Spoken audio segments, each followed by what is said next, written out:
I just remember, guys, that I'm waiting for Melissa to come in. Just remember, so we live on a journey together, okay? And me and you, it's me and you guys. Remember, so your success is my success. If you're not successful, I can't be successful. And I have to work for you. So some of you guys, I may have to do extra work for you. That's why I need to take my free time. I'm dedicated to this. I don't already invest my time and effort into it. So thank you so much. You don't already make up my mind from September that I'm all in. All my cards are in. So it's all day, all night for me. Every day. I mark your papers, make corrections, and make videos just so to help you. Because I don't want it to be said that when all of this is done, we say if we did more, or we should have done more. So make sure I do my part. I am putting in 110. The results therefore that you get is depending on how much you put in. And then from there, so I don't know. Today's what? Monday? Thanks, Minister. Today's Monday. So we close that chapter, ladies and gentlemen. Close that chapter. New chapter. Moving on fresh. Today's Monday. What do we do on Mondays? Pardon me? Talk to me. Is that measurement Monday? Yes. How far did we reach? Did we start volume? We should have finished the... Talk to me. Let me. Oh, you wasn't here? Somebody was here? Did we do the parallelogram? We did the parallelogram. We stopped at trapezium. So we didn't do the parallelogram. We didn't. Did we do the reverse form of trapezium? Did we find the area? Did we find the parallel sides?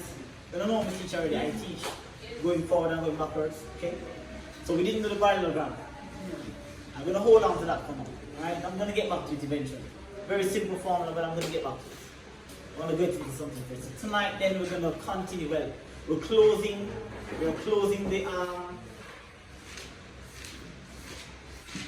that section of measurement. So chapter 1 of measurement is closed. Let us do a check. So we did the area of the square. We did the area of the rectangle. We did the area of the circle. We did the area of the triangles. We did the area of the trapezium. And of course we have the area of the parallelogram to do. So now that information has been revealed to you and the various formulas and how to use them, how to apply them, we're going to then move on to finding volume. So head up for me, volume. Head up for me, volume. Volume of a prism.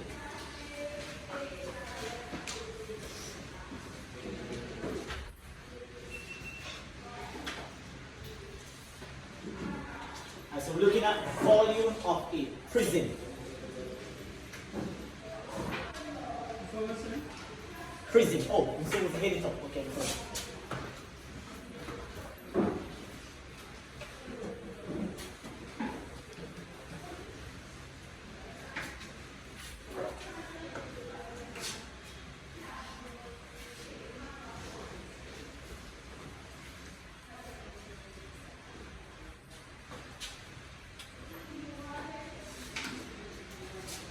So the topic is volume of a prism. It's too light up. Okay? It's new, so it's gonna come up myself. So volume of a prism. So we have two things to define here. Two things to define. We need to define what is volume, and we also have to have an intuitive understanding of what is a prism. We're going to be looking at what they look like, not so much how to draw them, because you're not tested on how to draw them. You can always Google these, or I can actually Google them for you and send them in the group, and you can draw them at your own will. So for those who can't draw, just leave a space to draw them, right? And draw them at your own will. Okay? Then we're going to be looking at how we apply the volume formula, and hopefully we might be able to touch a question or two. So let's start off with this. Okay?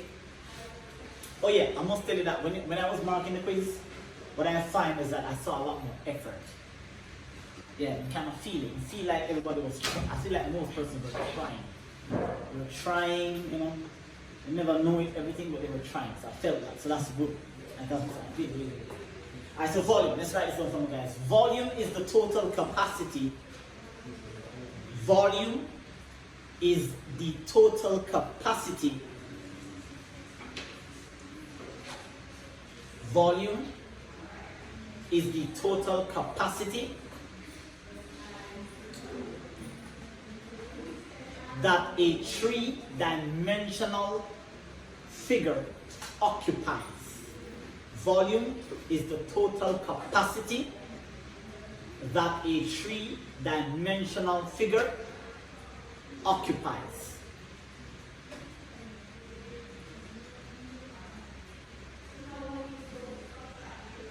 Full stop. The unit of measurement for volume, the unit of measurement for volume, the unit of measurement for volume is cubic units,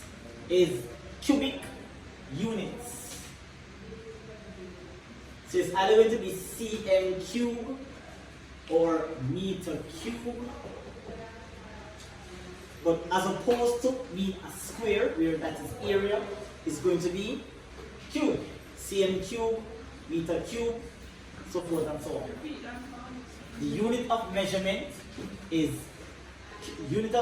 for volume is cubic units, cubic units.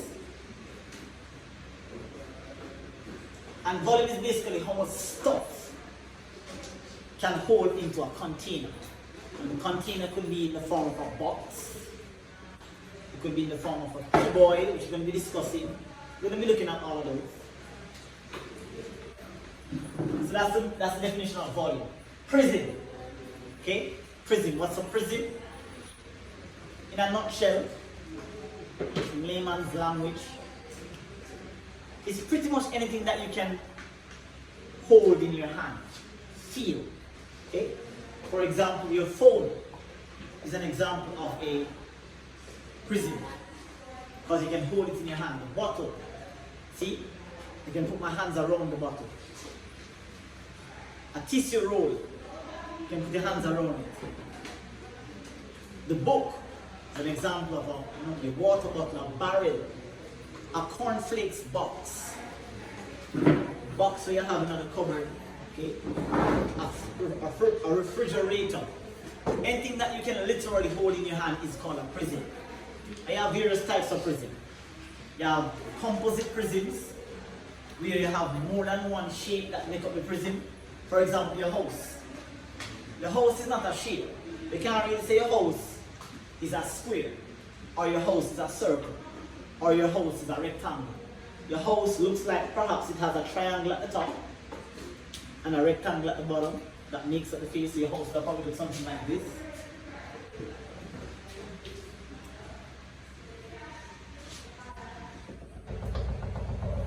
So bright.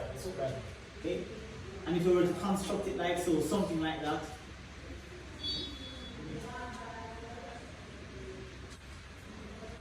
that would be a house. So you have composite prisms that will be made up of two shapes to make up the prism. And you have regular prisms, cuboid, cube, so forth. In a moment, guys, it's going to brighten up. So you can pinpoint all the different types of prisms that you see. Okay? So we know what it's measured in, and we have an idea, an intuitive idea of what a prism is. Okay? So therefore then, let's look at the standard types of prisms. Types of prisms.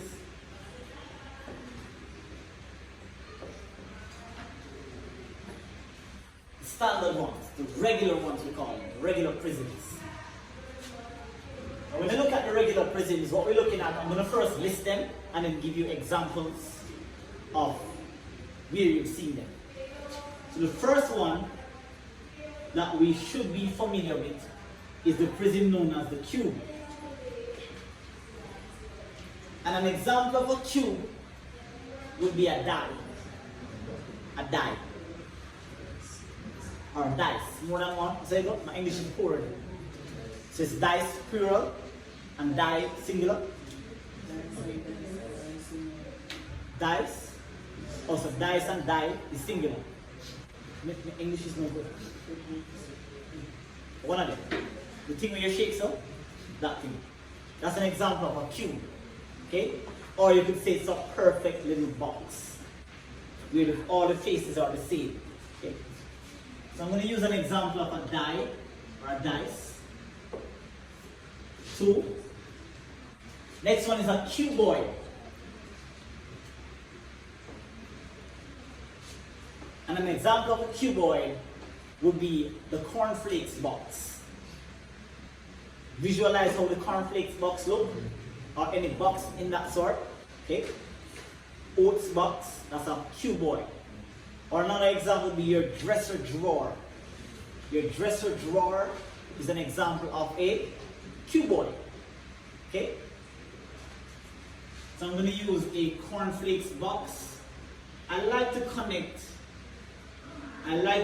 my math with something in real life. Because too many times when you mention the name cuboid, a student is trying to visualize what a cuboid looks like. But when you can connect something mathematical to something that you got in real life that you guys encounter on an everyday basis, then once I say cuboid, brain click, cornflakes box. Immediately you know what it looks like. 3. Of course, we have the triangular prisms. And from the topic that we just completed, we know that there are various types of triangle. So we don't have one triangular prism. We have more than one. Okay? You have what is known as the right prism, and you have the regular triangular prism. So one, you have the right prism, and you have the regular triangular prism. Regular prism. Now, what's an example of a right prism? If I just give you that and say, what's a right prism? And say, class, what does that look like? Have you ever seen a right prism anywhere?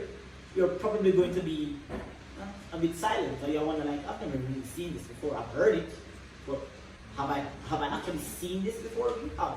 If you've played football, you have. Because the goal post is an example of a right prism. Visualize what the goal post looks like. Okay, in a moment I'll draw it. So visualize what the goal post looks like. That's an example of a right prism. Or you're going to find that sometimes they'll refer to it as a piece of wedge. A piece of wedge. Okay, that's an example of a right prism. The regular prism then would most likely look like your rooftop of your house or a tent. Been to camping before? So, or you watch movies when they go set up them tent on the ground, they have a zipper where they pull down the zipper in the middle and you crawl inside of the tent. Notice the face of it looks like a triangle to some extent. So that's an example of a regular triangular prism. So I'm going to write here tent or say rooftop. Why I do this is because when you see it later on, it needs to look like one of these things. Okay, a rooftop, a cornflakes box, a dice. Okay? So that's a regular triangular prism. And remember, of course, that the formula for a triangle, we said this before, that the formula that you use on the triangle is not dependent on the type of triangle, but it is dependent on the information provided to you about the triangle. So if you can do a quick little recap, if the triangle has a base and a height, then the area is half base times. If the triangle has all three sides, then we're going to run to Mr. Heron's formula. That's the S equal A plus B plus C divided by 2, or it is the what? sorry, the square root of s times s minus a, s minus b, s minus c. That's the one. Or if you have a triangle with two sides and the angle between the two sides, then you're looking at the sine formula. The next prism that we're looking at then is what is referred to as a circular prism, but specifically we refer to it as being a cylinder. It is called a circular prism really. And a primary example of a cylinder would be a barrel. Would be a barrel. Notice that how the barrel looks. It has a circular top and a circular base, or a tissue roll. Now the bottle is an example of a cylinder. The bottle is an example of a cylinder. But this bottle is an irregular, not composite, but irregular. Why is it irregular? Because the circle at the top is smaller than the one at the bottom. So the area of the bottom is going to be larger than the area of the circle at the top. That's why it's irregular. When it becomes composite is when you have another shape that is mounted on top of it. But if you were to perhaps say cut the bottle, right? Cut the bottle with a scissors and take out the top, then it's going to become exactly equal to the area of the bottom. Okay? So this is an irregular cylinder. So for this one, we must is to say could use a glass as an example. A glass or a barrel. So the next one then is going to be the trapezoid. Okay? 5, the trapezoid. And just the name alone gives it away. The trapezoid. And where have you ever seen a trapezoid? You've seen it. You've been to the hospital before, and there's a stairs, but you cannot walk the stairs because you're in a wheelchair. So you have to push it up on a ramp. Okay? So notice that you slide up on top of the ramp, and then as you go up on the ramp, then you become flat. So the top part of the ramp is flat, and the front part has a gradient. Okay? So that's what a trapezoid looks like. Or it looks like the thing that you use and catch the door bottom. Okay? Where you shape it out, it's going to be shaped out in the form of a trapezoid. Because you have to shape it out in such a way that the bottom part slides on the bottom of the door.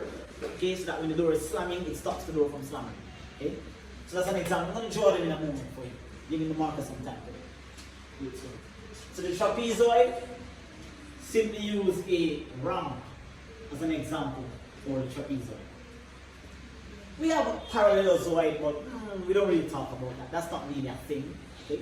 But you know, if you even hear about it, the parallelozoid, what would that look like? I don't know, just cut a badly shaped piece of wood. Just cut a piece of wood and it's cut bad. I don't really have a name in my mind. I don't have something that I can visualize that looks like a parallelozoid. Okay? 6. So square, rectangle, triangle, circle, trapezoid. We're going to move on next to some not so regular ones. Okay? You're not really irregular, but the name alone doesn't let you know what it is. So we're going to look at, say, for example, the sphere. The sphere. Okay? And now you're going to learn, right? Ignorance is bliss, very bliss. Too many times you say football wrong, not true? Sir, football is spherical. Okay? But for argument's sake, you know, for conversational purposes, we say keep the round ball. Ball cannot be round, okay, ladies and gentlemen. Ball is spherical. Okay? The earth is spherical. The globe is spherical. That's the correct name for it. A sphere. Okay? Not sphere, sphere. So a perfect example of this would have been a football or the globe. That's sphere. And we have the last one, well not the last one, there are others, you have the pyramids too, but we don't really do about pyramids, but the last one here is the cone. And I'm almost sure that everybody knows what a cone looks like. It's like a party cap or an actual cone. You eat the ice cream. So if you know ice cream cone, circle at the top, and it looks like a triangle comes down like that. Okay, that's a cone. So I can just use here for an example, a party cap. We have the pyramids too, but for CSEC purposes, we don't really. I'm live, so I can't really say for certain. Somebody might be watching this and be like, oh yeah man, they actually do well. You have pyramids, right? I'm not going to go into it. If I have to, I will. But I've never had to teach pyramids. But you have different types of pyramids. You have the square pyramid and you have the triangular pyramid. Okay? A circular pyramid would be a cone. A circular pyramid would be a cone. When you talk about pyramid, we're talking about a particular shape or a particular prism that has an apex. Okay? It's pointed at the top. So all the lines converges at the top. So a cone would be an example of a circular pyramid, a square pyramid, a triangular pyramid. Okay? You're not going to have a trapezium pyramid. Not going to have that. Okay? So you have, let's write it down, pyramids.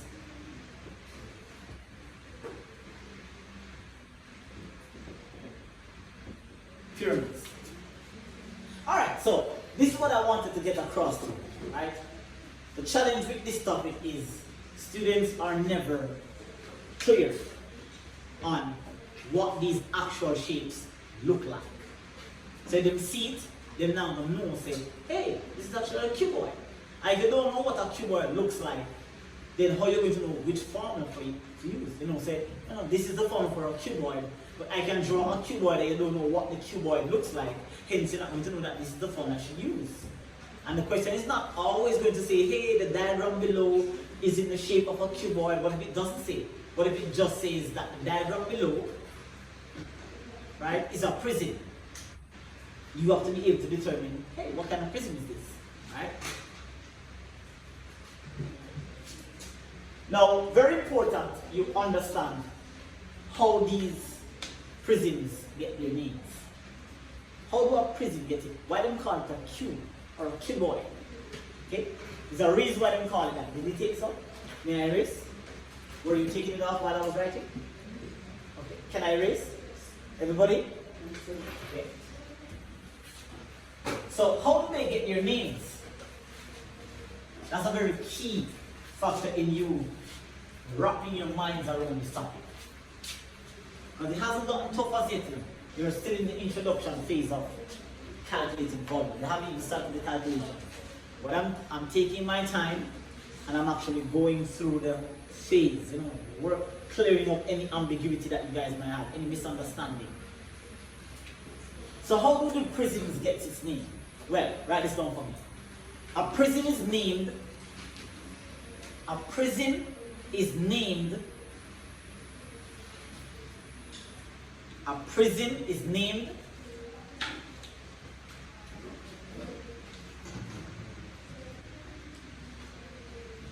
based on the type of cross-section it has.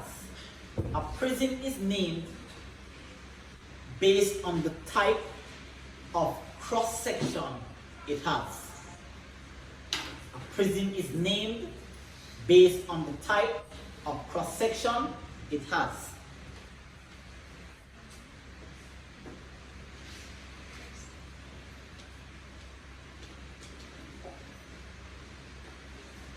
Full stop. So you must be wondering, what do you mean by cross-section? Is that a math term? Yes, it is. So what do we mean by cross-section? Let me give you an intuitive understanding of what a cross-section is. Alright? That's what we use the bottom. A loaf of bread. Right? You know how a slice looks. Slice of bread looks, right? Notice that when you slice the bread, all the slices are exactly the same in terms of its face. So basically, in a nutshell, the cross section of a prism is the face of the prism, the front part. That's what we mean. Okay. Now the cross section can be at the back and the front, or it could be at the top and the bottom, or it could be at the side and the side. Example, a bottle. The cross section is circular. A prism has to have two cross sections, with the exception of the cone. Every prism must have two cross sections, because the prism won't be able to stand up. Okay? So the reason why the bottle can stand up, or if I turn it like this, and it can stand up, is because the same shape that is at the top is the same shape that is at the bottom. Okay? So for this one here, the cross section is circular. So in this case here, the cross section is at the top, and it's also at the what? Bottom. For a cornflakes box, notice that at the side,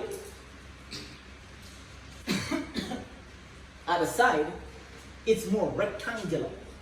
So it has a little short piece here, comes down like this here, short piece there, or even at the front where the title or frosted flakes is, it's like really big, like short, long, short, okay? So it has a rectangular face. Or we see a rectangular cross section. So if you were to like visually slice this box here, slice it up into very thin slices, the face now will change. The only thing change is the length or the height. It's like a slice of cheese. Let's say you get a block of cheese, and you slice, you go in the supermarket and selling the cheese. Notice that every cheese seems to have a triangular shape. Not true? Good. So notice that the cheese would have been big, really big, and then slice it like that. So the cross section is still a triangle, but the length of the cheese is what? Changing. Make sense? So we looked at that. So basically then a prism gets its name based on the cross section it has. So when I say to you then that this is a cube, C-U-B-E, what I'm saying to you is that the cube has what is known as a square cross section. Because a dice has a square face, not true? So it has a square. I'm going to use CS as an abbreviation, okay? So it has a square CS, a square cross section. The cuboid, visualize the cornflakes box, it has a rectangular cross section.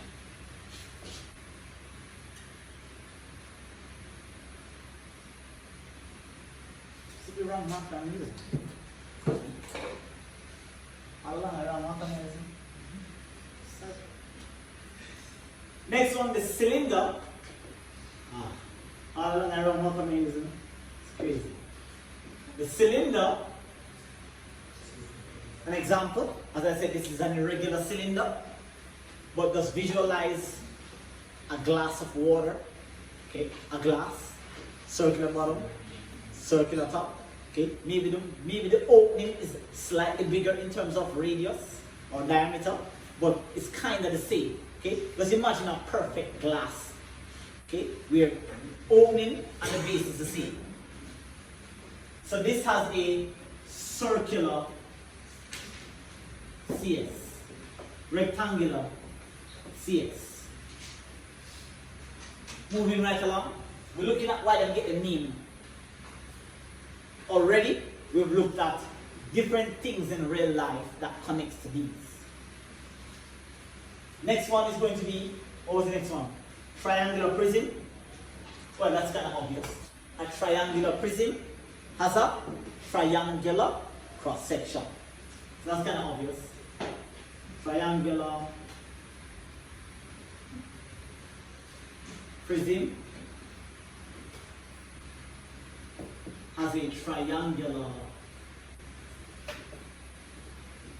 cross-section. And understanding that the cross-section may be a scalene triangle, it could be an isosceles triangle, it could be a right triangle. So for this one, we'll be a little careful, a tad careful, because we don't know what type of triangle is going to be at the cross-section. Okay? The trapezoid also very obvious. Trapezoid has a trapezium cross-section.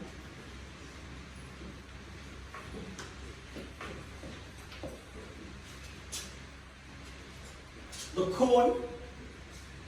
cone is a lot like the cylinder. And let me just do a quick sketch for you. Okay? The cone is actually 1/3 of the cylinder. Okay? Let me show you. So here's a cylinder as a sketch.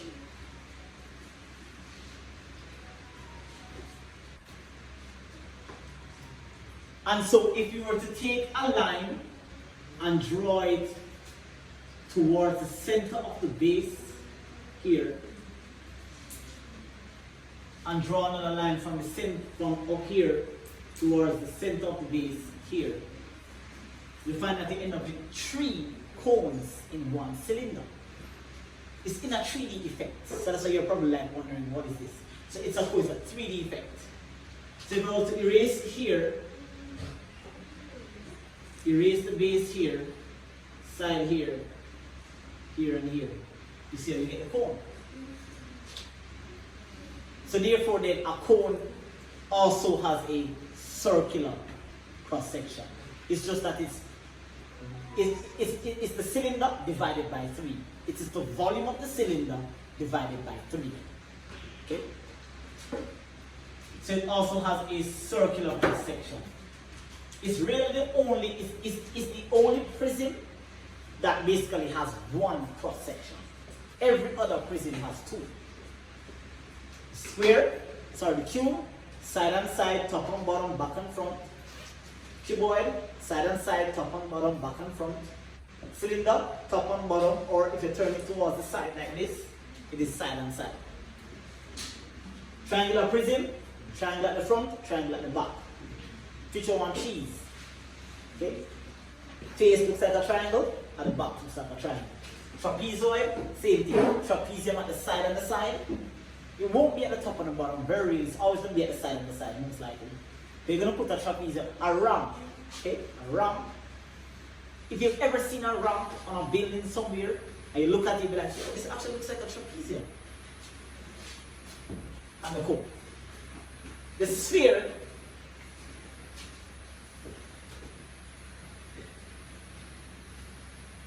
has what is known as a hemisphere.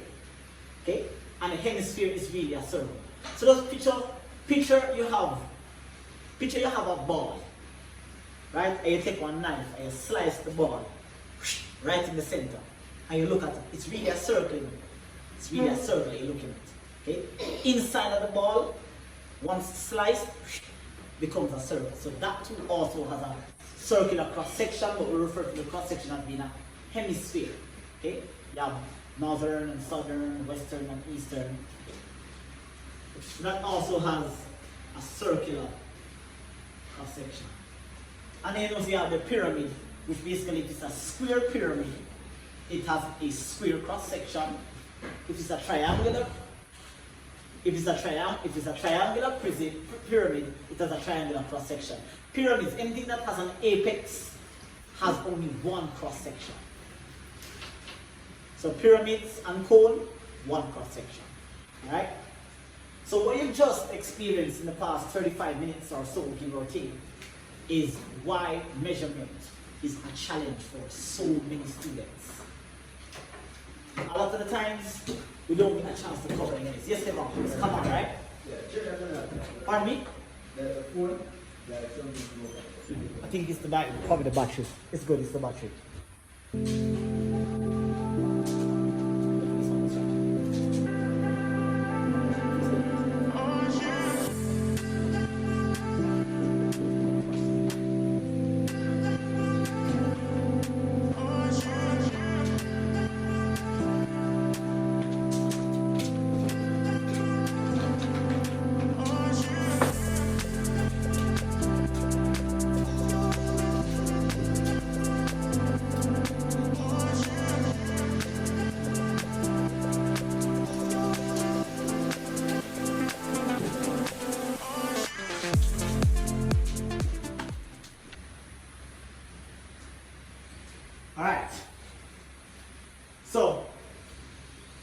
all of that explanation is what most math students either didn't understand or it wasn't explained clearly.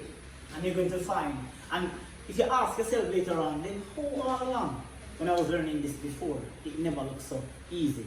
It's because you just went through what is known as the fundamental phase of measurement. You know what a cross-section is, you know what a cube is, you know what is connected to. You know, you have examples of what these things look like in real life. Okay? Now that we've been through all of that, like I said, the drawing part, I can just Google that to you, right? I'm going to draw them still in it, but I'm only drawing them because I have to get into the formula and calculation aspect. So if you can draw it, thumbs up to you. If you can't, that's okay. May I erase?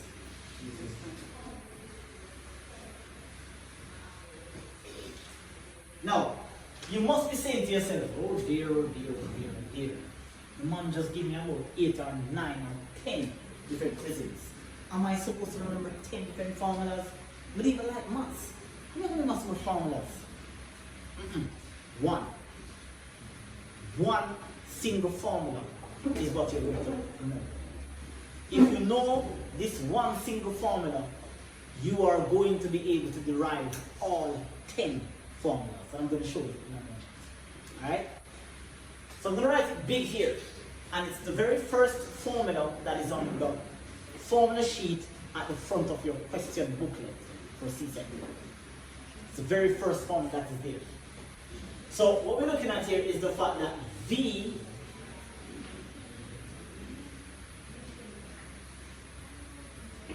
equals A times H. I'll write it big so you can understand what I'm saying. V is equal to A times H. And you have to be very specific when we say area. You can't just say area. You have to be very specific by saying the area of the CS. What does CS stand for? Cross section. So this A, whatever prism you're looking at, this A is going to represent the area of that particular shape. But we already went through chapter 1 of this. We looked at the different areas of the square and the rectangle and the circle and the yada yada yada yada yada yada. Okay? And then height is going to be most likely given. Right? Now, please bear in mind that height can be length. And just as a reminder, if you think I didn't mention it, at the moment if you look at this bottle, the bottle has a what? Height. But if I take the bottle and I turn it to the side, the bottle no longer has a height. The bottle now has a what? So height and length is used interchangeably depending on the orientation of the prism. So a height becomes a length when the orientation changes, and the length becomes a height when the orientation changes. If you have a barrel standing up, the barrel has a height. If you have the barrel on the side, then the barrel has a length. So don't get confused when I say V equal AH, and then I say, hey guys, what is the height of the prism? And you'll be like, sir, there's no height. There is. It's just that the prism is lying down. So the height is now the length. You should see and make a note of that. So, good. And that's the formula that we need. V equal AH. That's it. Once you hear me ask you in the class, guys, what is the volume of this prism? You don't have to give me the exact one. I don't. Well, I mean, I'm an experienced teacher, so obviously if you ask me, I'll be able to tell you off the top of my head. But I'm thinking from your perspective. Okay? I don't have the time to study 10 formulas. I don't love math that much. And I'm being sarcastic. Okay? I love it, not you. Okay? But I don't love math that much. I'll go home and be like, yo, I need to study, volume of a cylinder, V equal pi r squared H. Or the volume of a square pyramid is L squared times H. I don't have time to do all of that. That's hard. But if I can just simply know one formula and use that formula to derive any formula that I want, Okay? I only have one thing to study. Some space. Can I erase? Can I erase? Okay, so we're going to be looking at them here. Again, don't worry about the drawing. You're not marked for drawing diagrams. Okay? So the first one here is in fact the cube. Can I see it from this side? I have to zoom up. Yeah, cube.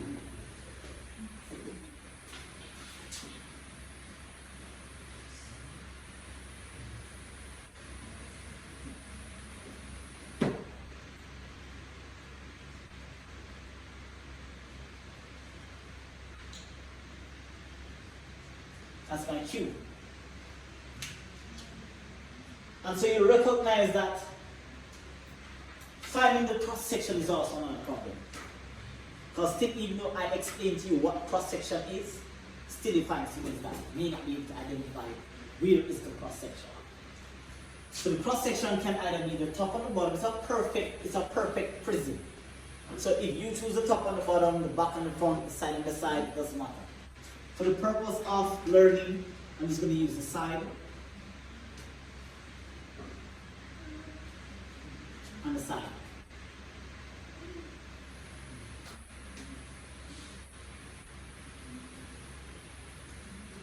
That's my cross section, which means that if you slice this prism, the face is not going to change. Okay?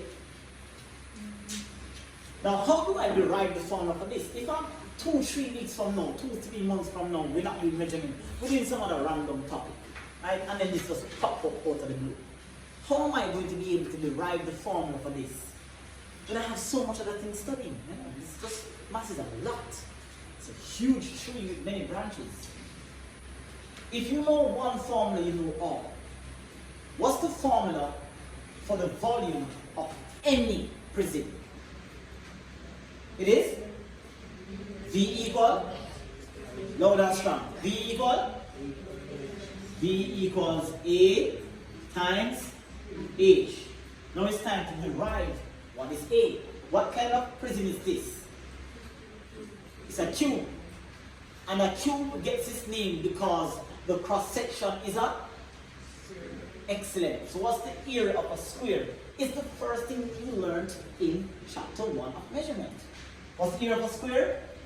Length square. Not sure?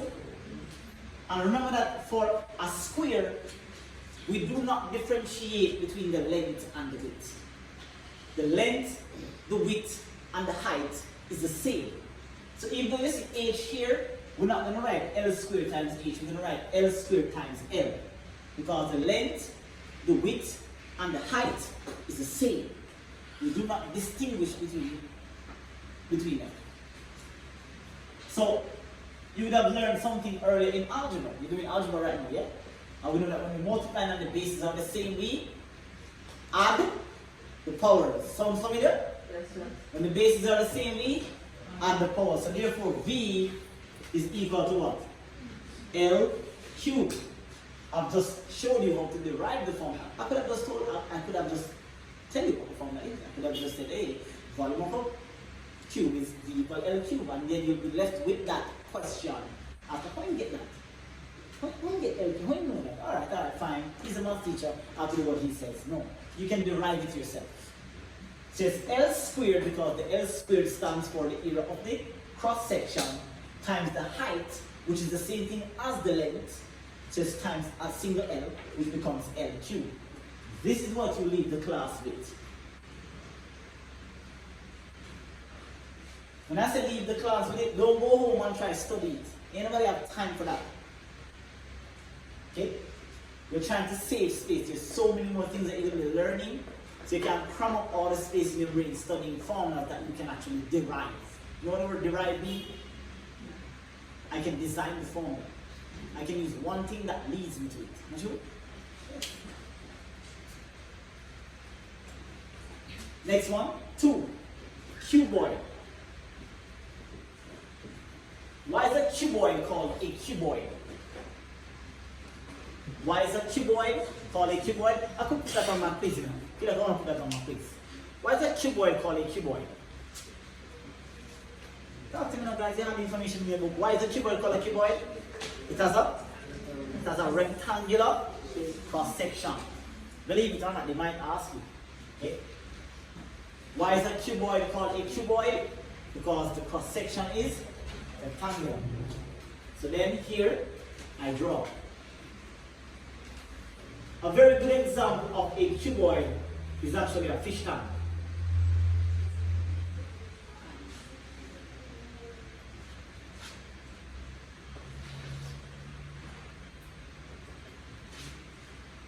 You can draw, save the space.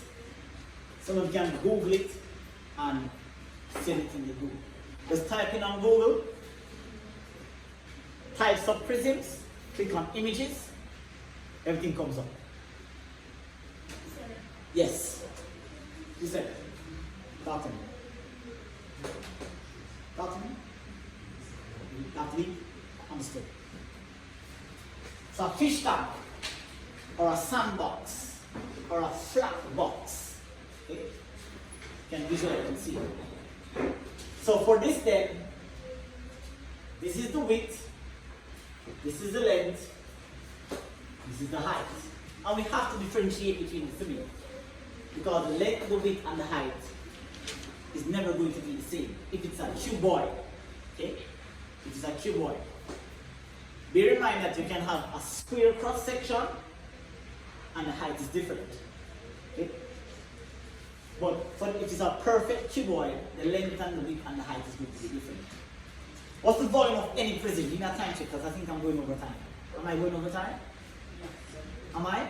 What time is it? 6:40. Try me fun. What's the volume of any prism? I don't want the volume of this prism. I want the volume of any prism. V equals area times height. I want you guys to practice to do this. Practice to write down V equal AH. We're going to become advanced, you know, because if I'm doing this now, guys, I don't do all of that fancy stuff, you know. I look up in the sky and the phone drops some sky right into my brain. So V equals AH. I need to figure out what kind of cross section does it have. And I know it's a cuboid, so it has a rectangular cross section. What is the area of a rectangle? It's the second thing you learned in chapter 1. Length times width. Of course, we're going to times that by height. So that's your formula. V equal L times W times H.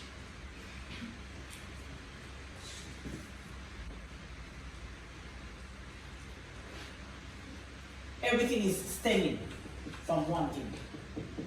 All the shapes that I'm going to draw, all the figures are going to be stemming from this. Practice to write down your formula. Emphasize it time and time again. Write down your formula. Write down your formula. You don't know. You don't know. Well, when you read the question, you should know. But when you read the question sometimes, you know, you're thinking about a lot of stuff in the math. And when you read the question, you don't immediately see that they gave you the volume. Okay? So when you write down the volume formula and you read the question again and be like, oh, volume is equal to 100, you know that 100 goes underneath the V. And then it begins to tell you which variable is missing. So you have to be able to read the question.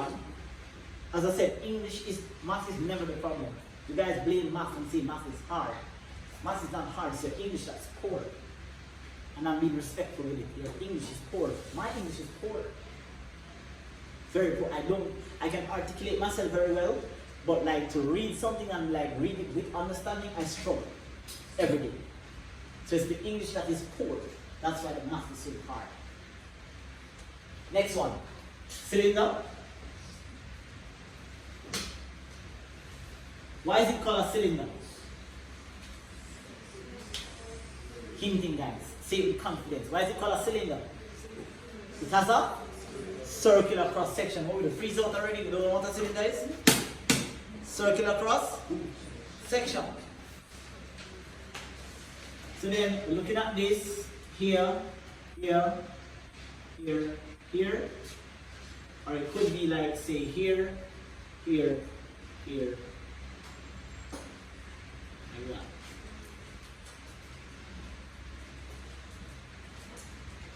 So of course the height of the cylinder is here, but in this case the length of the cylinder is here. Remember we said that length and height is used interchangeably, Mr. Roach. And so because it's a circle, what calls to mind? Start with R, RD, radius or diameter. So no length and no width. When you think about circle, what pops to mind is either radius or, so for this one it could be the diameter, or for this one it could be the radius, vice versa.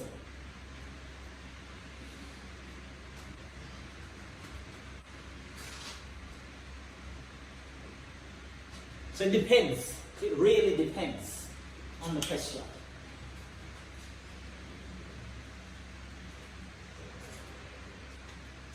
Now what's the volume of any prism? Any prism, no matter what it is, what's the volume? V equal AH, A times H. Now what kind of cross section does the prism have? Circular. Beautiful, circular.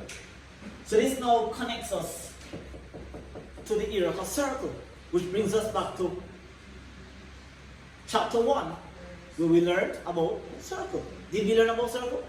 Yes. We did, no? So that's pi r squared times h. So you see, I'm not studying the formulas. I don't really care about this or that or that. The only thing I care about is V equal AH. That's all that I care about. And so one of the issues that you guys, one of the issues that students have, my math teacher told me is that most of us, we learn in a vacuum. Or we learn in a box. When you hear the teacher say, oh, this topic is over, in your mind, you're never ever going to use that information unless it's that topic. So you have an issue transferring the learning. So in most of us were like students who we are struggling, you know, because I teach students who struggle with math. That's the kind of students I teach. Okay? You, other students, we struggle with math. So what you find is that you have several boxes that contain several information, right? And so when the box from all the way down here needs to connect to the box all the way over here, you can't connect it.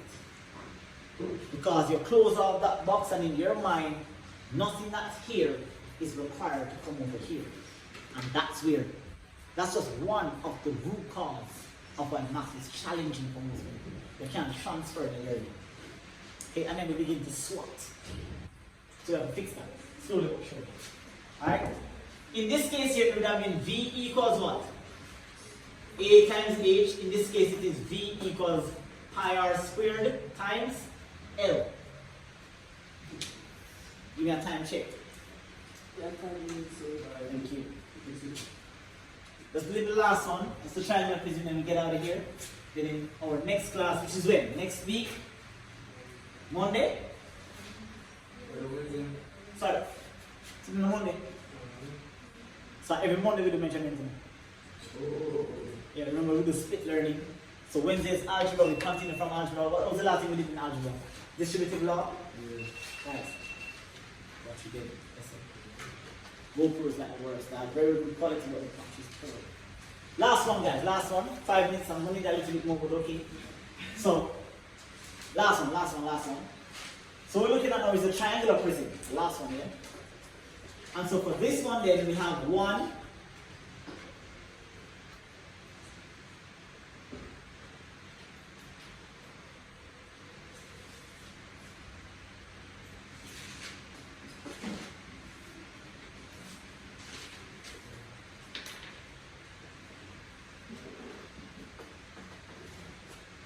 That looks like the back of the goal post, right? Females know what goal looks like, right? Yes, sir. Females don't play sport. They play netball. But most of them want goal looking like. Looking at it from the back. Okay? I know that we can draw it on the side too. Okay, we can draw it on the side. And then you have the regular.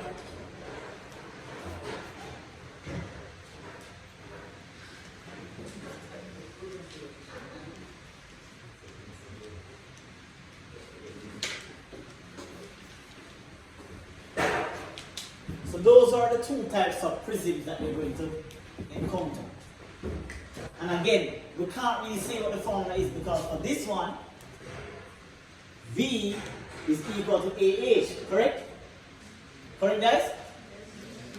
But because the cross section is a right angle triangle, do we know the area for right angle triangle? Yes. We should. Half base times height. So the volume is going to be equal to half times the base times the height times the height. Woo! Height times height. That's crazy. Are the two heights different? Well, I normally refer to one as H1 and one as H2. Now it really doesn't matter. Okay? Even if you make a mistake and mix up the two heights, it won't matter. Why it won't matter? Because the law of the commutative law autocorrects the calculation. Because no matter how you multiply, you're going to get the same result. So H1 times H2 gives the same result as H2 times H1. So in this case, it doesn't matter. Yes? But I kind of like to differentiate. H1 is the height of the cross section, and H2 is the height of the prism. Understand that. H1 is the height of the cross section. Okay? So let's say that the cross section is a circle, and we know the circle does not have a height. Look, let's say it would have been the height of here to here. Here. But then you have another height, which is the height of the actual prism. But again, as I said, the commutative law autocorrects the calculation. So you won't make a mistake regardless of the mix-up. And then for this one then, I can't say for certain, I won't write it down because it could be a prism where I gave you all three sides. So that would be area is equal to,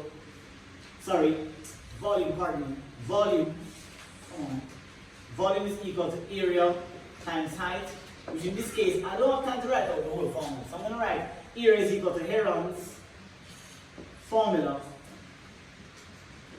times height. And we know what Heron's formula is. If you don't, we can revisit that. Okay? In this case, that would be the formula for the volume.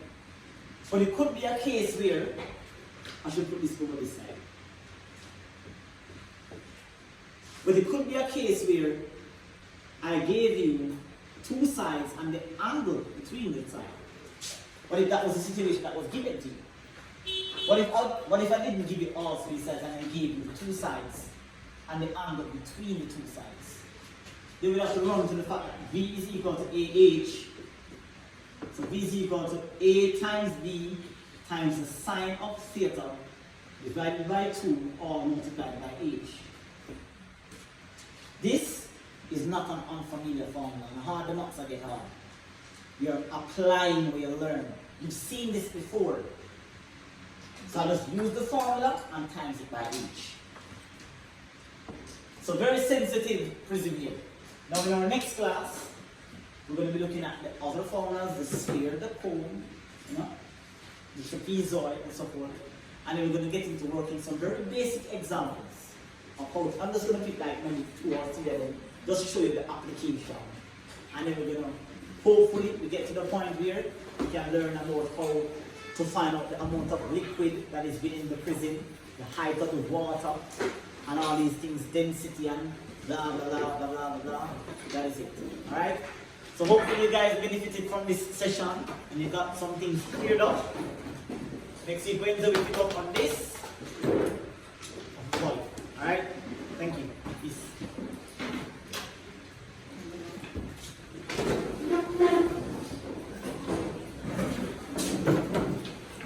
Anybody who needs to know, you can ask if you want. You can come look and you can go if you want. So what is the rectangle, triangle,